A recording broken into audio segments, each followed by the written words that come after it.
You know who's a great example of someone who had been counted out but came back and became champion is Oliveira. Yeah. Because Oliveira had some tough fights where guys tapped him, guys knocked him out, and there's quite a few fights. And it's growth. A lot of people had kind of written him off at one point in time, but then slowly but surely you start putting together these wins and then beating top guys and then looking like a fucking straight up killer. Yeah. And to what he is now, it's What do you like, got?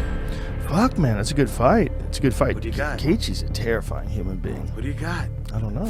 I know you don't know. I don't know. I'm gonna see. Yeah, but that's one I don't know. I don't know. I'm taking Gaethje on that. I'm gonna go Gaethje's Gaethje because dangerous man. Another guy who's a champion and also is different, Charles Oliveira.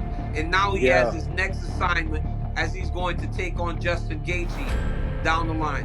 What did you feel initially, right? We kind of thought this was the one that was going to happen. Yeah. But once it becomes official, what was your first initial reaction? That it sounds right? It's the right decision for the weight class. Charles Oliveira has more than proven that he's the champion.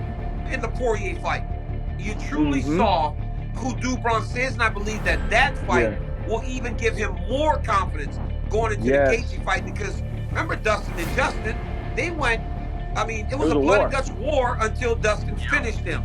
So Charles Oliveira has to find confidence in that as he heads into this title fight.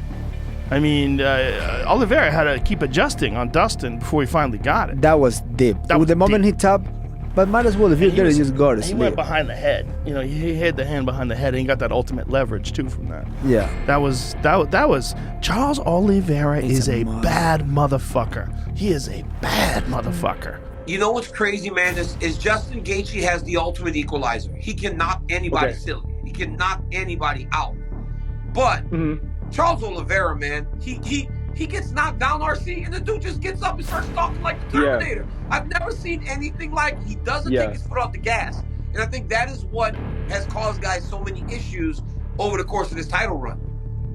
This dude's won like 12 fights in a row now. He doesn't lose anymore. Something has changed within him that doesn't allow for him to really look for a way out. Now, Justin does have the wrestling advantage.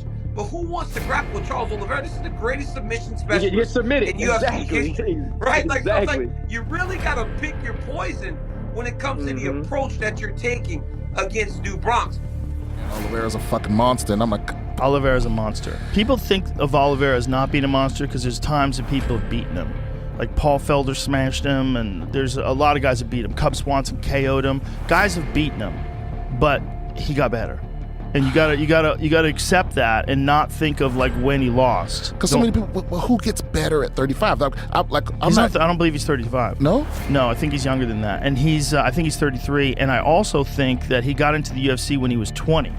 And so part of the problem was like he was learning and developing and growing as in an elite organization. How old is he?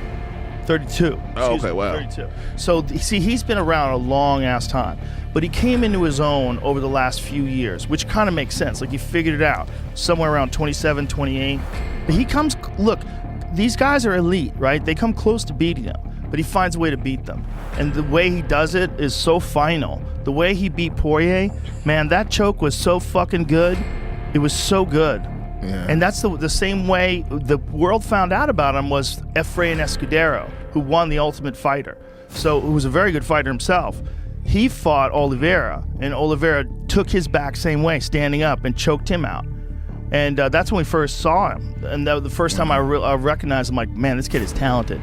But then it was like his jiu-jitsu was really good, but maybe his striking wasn't as good as his jiu-jitsu, and then slowly his jiu-jitsu and striking merged, where he's like equal. In both of them, he's lethal in. He's lethal in his striking and lethal in his jiu-jitsu. But the difference is his level of jiu-jitsu is a leap higher than most of the people he's competing against. I didn't realize that. He has the most submissions in the history of the UFC. If you go back and listen to my early interviews, I said I wanted to go to the enemy territory like Brazil and fight in that chaos. Them screaming, I'm going to die, 20,000 people. I am 100% confident that when I'm done, they'll love me.